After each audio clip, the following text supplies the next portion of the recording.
ጁምዓ ይላሉ ነብዩ አለይሂ ሰላቱ ወሰላም። የጀነት ሰዎች ወደ ጀነት ሱቅ ይሄዳል። የገበያ ቦታ አለ። ሄደው እዛ በመርከቦቻቸው በሰማይ ላይ ይበራል። እዛ የሚያርፉና የፈለጉትን ይዘው ወደ ግዛታቸው የሚመለሱበት ከነቢያት ጋር ይገናኛሉ። የጀነት ንፋስ ትመጣለች። ሚስክር ምናምንም ትረጫቸዋለች ላያቸው ላይ። ወደ ቤታቸው ሲመለሱ ዕቃቸውን ይዘው ፊታቸው አምሯል፣ በርቷል። ሚስቶቻቸው ይሏቸዋል ከኛ ከተለያችሁ በኋላ ምንድነው ውበት ጨመራችሁ ይሏቸዋል። ባሎችም ለሚስቶቻቸው ይላሉ እናንተስ እንዲህ ነው እንዴት ተናችሁ ሄድነው ውበት ጨመራችሁ ሳይባባላል።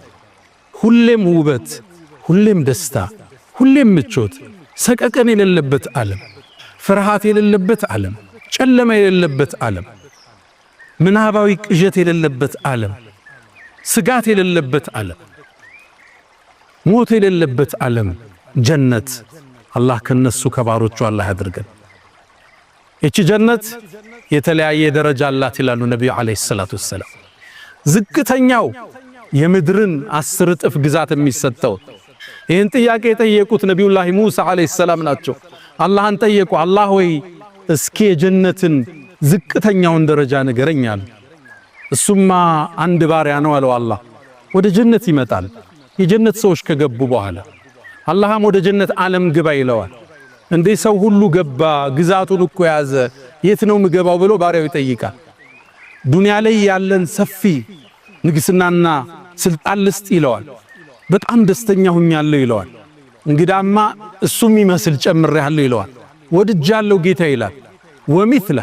ወሚስለሁ 5 ጊዜ እጥፍ ሲለው ረዲት ጌታዬ ደስተኛ ነኝ ይለዋል። ወሚስለሁ ወዐሽረቱ አምሳሊሃ ይለዋል አላህ። 10 እጥፍ የዱንያን ግዛት የሚያህል ይዞ ዝቅተኛው የጀነት ሰው ጀነት ይገባል። ነቢዩላህ ሙሳ ይህን ሲሰሙ ጠየቁ፣ አላህ ሆይ ይሄ ዝቅተኛው ነው አሉ። ከፍተኞቹስ አሉ። እነሱም አለ አላህ ኡላኢከ الذين አረድት እኒማ እኔ የመረጥኳቸው ናቸው።